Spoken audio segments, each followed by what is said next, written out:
Spring break! Woo!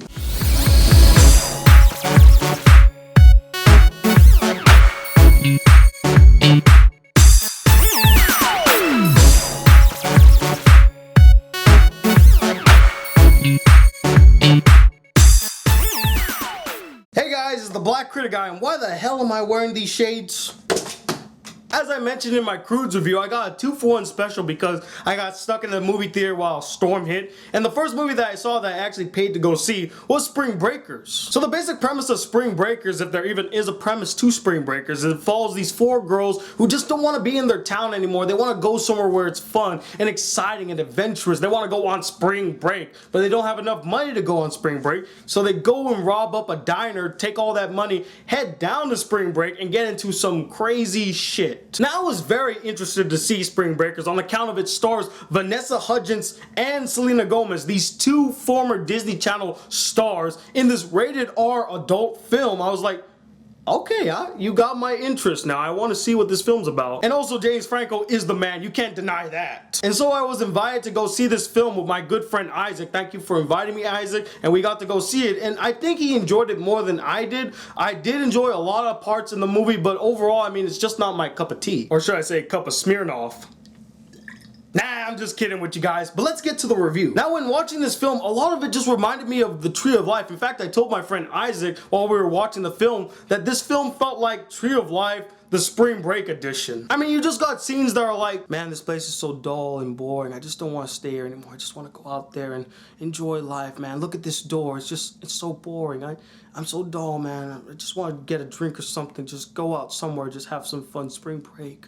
Spring break. Go on spring break. Yo, spring break, here it comes, spring break. There are moments like that in the film where it's just a bunch of characters like looking out into the distance or like banging their hands on a wall or just standing and just doing all these crazy stuff. It's very art housey in a way in its presentation, but I gotta say I enjoyed those bits for the most part. I mean, it did get a bit annoying and repetitive how they kept doing it over and over again. But I gotta say the technical aspect of this film was pretty interesting. The way that they shot some scenes and the way that they handled the aesthetic of a scene, I thought that was really interesting and a really new take on how to make a film like this. And I can't deny that the opening scene did pull me into the film and made me think, man, I wonder how spring break is like. As you know, I'm not that kind of guy. I'm kind of like the guy who sits and does movie reviews. But yeah, it was very interesting to see the life of a spring breaker, what they go through, what they're doing in spring break. I mean, it kind of made me think, man, I would like to give spring break a try if the second half of the movie didn't happen. Yeah, I'd be really into it. And the acting for the most part is pretty good. You got Selena Gomez, who plays a girl by the name of Faith. And as her name blatantly explains it, she's the good girl of the group. She still goes to church group. She doesn't really want to get into any trouble. She doesn't cuss at all in the film. She doesn't even show off any like TNA, which I think, because, you know, it's Selena Gomez, she can't really do that. But she's kind of like the wholesome girl of the group. And then you got her 3 friends who are basically these ride or die bitches. I mean, they are just hardcore. They rob a diner, and then when they go to spring break, all hell just breaks loose with these 3. And I gotta say, they don't look that bad either. I would probably have a drink with them if I drank. And then we got the man of the hour, James Franco. Man, this guy, he stole the show. I mean, it was a little humorous to hear him say, yo, man, I'm from the hood. I'm a rapper, yo. I'm a gangster G living the life. I bet you're all laughing at that impression right now, but that's exactly what James Franco was like. But I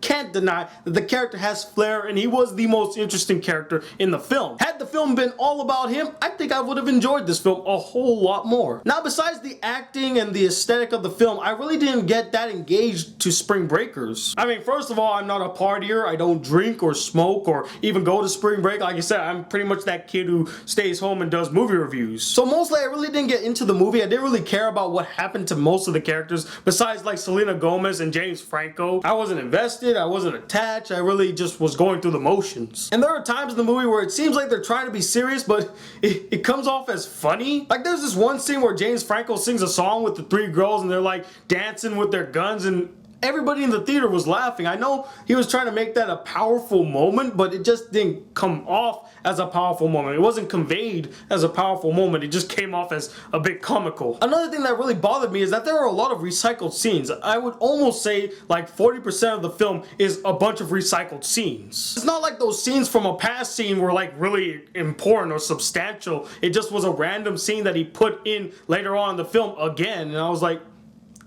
why? And lastly, I thought the ending was just stupid. I mean, there was this death of a character and I was just like, why? And the way that this person died, I was just like, well, if that person died, why didn't the others die with them? They didn't get hit at all. I was just like, okay, that's just stupid. But overall, there are some things that I did like about the film. Like, the acting was pretty good, the aesthetic of the film looked amazing, the direction was handled well, the overall presentation was handled very well. But there are other things that I didn't like about the film, like the fact that I didn't get attached to any of the characters. I don't really relate to this film because I don't go to spring break, so it's not really my type of film.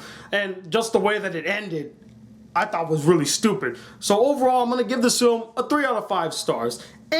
It's okay. If you never see Spring Breakers, I mean, it's not like, oh my god, you're the worst person ever. If you're really into art house films or into a way that a film is done in a technical level, I say check it out. Or if you're a big fan of Tree of Life like films, then yeah, go check it out. But anyway, what did you guys think of this film? Did you like it a lot? Did you find it dull and uninteresting? You couldn't get into any of the characters? And let me know, what is your favorite spring break film? Comment below. Let me know. Also stay tuned, a lot of things are happening. First off, my radio show, The Final Cut, will be on tonight from 6 to 8 p.m. Eastern Standard Time on nightcast.org. Come join us. We'll be talking about all things war films. Let us know what your least favorite or favorite war films are by calling us in. We would love to hear your input. And also stay tuned tomorrow for a new episode of Cinema on M4G TV, where we're going to be talking about top 5 wackiest comedy animes. And please check out my interview with Ashley Eckstein, the voice of Ahsoka Tano from Star Wars The Clone Wars. It's a really interesting interview. I had a lot of fun. She's such a down-to-earth girl.